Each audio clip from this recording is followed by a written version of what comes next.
Well, we had 1.5 in the front. Okay, and the front on the half, because we're looking at half here. Right. On the half in the front, we did 3.5 flares.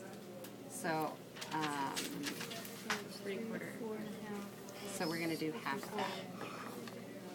We're going to do half that. Or if we think of the full front is 7 flares, and we're doing half of the back here, and we have 7 opportunities to add flare, we'll do half the full flare. So 3/4. If you happen to do something different than 1.5, you'll do half of whatever one you did. Yeah, this is going to work for me fine.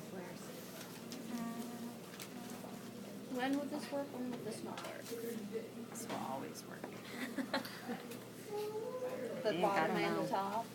What do you mean the bottom and Like the top? folding it from the bottom to the top and just lining them up like that versus just doing This it is the from first the time top. I've tried it this way, but it's looking fine. Because these, like, whether these are on grain or not doesn't matter. The idea is we're just trying to evenly distribute this 3/4 inch along the bottom. You can actually do a pivotal transfer technique to do this.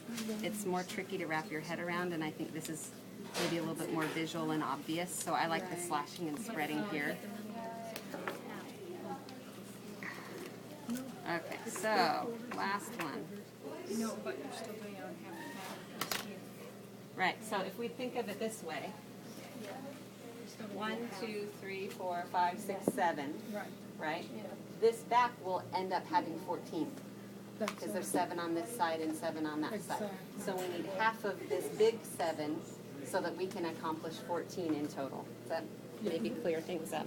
Except since we don't have to We don't have to do it on one the- in the middle, they can, we don't have to worry about. Is that what you're talking about, the Yes. 3/4 one? We're not adding, so here we did half in the middle to accomplish our 7. Here we don't need to do it because we already have 7. So we don't need to do any extra on the side or extra in the middle. We have our 7. Okay, so I've got my brown paper. Same exact deal as the godet. You'll secure one down.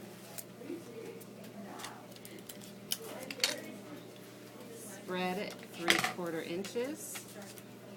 So you can either leave your ruler there and then tape down or put a little mark. Shift it into place and tape. Okay? And then at the bottom we don't have to add anything because we're not putting a hem on, or a hem allowance on. At the center back we don't have to add anything because we already have our allowance. The side seam we don't have to add anything because we already have an allowance. The only thing we have to do is add it at the top curved edge. And we know that it's going to get pressed down because our example has it pressed down. Fold and cut. So fold that down and then cut the center back. Okay, so questions on this? This isn't for this section, but for the godet. Uh-huh. Is it okay to sew that curve into the straight line? Yes. Okay. Yeah, that's what's going to create this great flare. So even if you don't make the full sample, it might be a nice thing for you to practice. Just cut out part of that front piece and cut out the godet and try to sew that in. I've had some questions about this. Some people have asked, should I put a punch hole 1/8 of an inch inside each of these corners? You absolutely could. I find I rarely look at that punch hole when I'm sewing. If I were to sew this, and when I sewed this one, what I did is I went through on my sewing machine and I sewed a stay stitch line.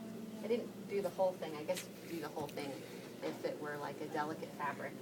But I would sew like a 32nd of an inch away from 1/2 of an inch, like fabric width distance away from 1/2 of an inch. And I used my throat plate on my machine to determine that.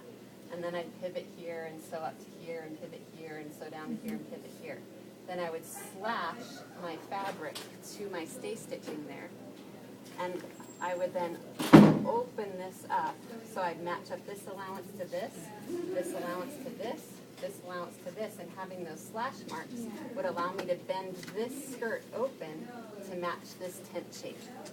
And the flexibility here, and because that's on the bias, it's going to allow me to match up that curve. Yeah.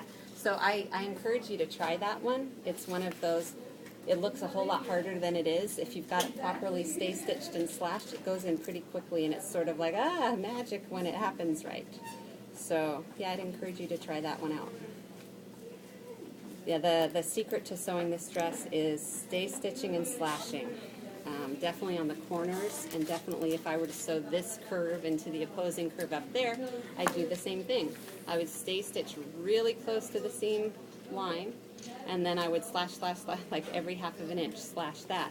Then I'd open that up and it would match the other really easily.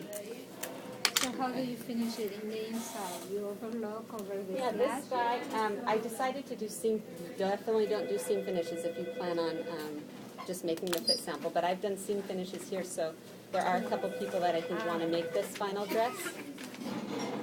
So I think the reason why they press this down is because they've got all the slashing underneath, so having that pressed down and edge stitched secures that, so that's just overlocked. Haven't done the top part, so we can't see that yet. But the godet in the front, overlock, overlock, overlock, overlock, and then the edge stitch secures that as well.